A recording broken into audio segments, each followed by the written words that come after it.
गटारीतील डुक्कर नितेश राणे पहिल्यांदा तुझ्या ढोंगणात आणि तोंडात कमळ गेलेलं आहे ती पहिलं काढ. अरे तुझी अवकात काय आहे जरा तुझ्या मनाला विचारून घे. या भाजपानं महाराष्ट्रात कमळ फुलवण्यासाठी नितेश राणे या नावाच्या डुकराला सोडलं होतं, पण कमळ फुलवण्याच्या नादात या नितेश राणे या डुकराने अख्ख्या महाराष्ट्राचा चिखल केलेला आहे.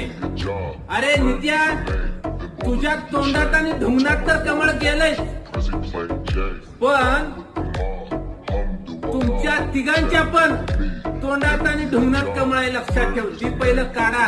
अरे डुकराला चौकात चांगल्या ठिकाणी कुठंही येऊ दिलं जात नाही.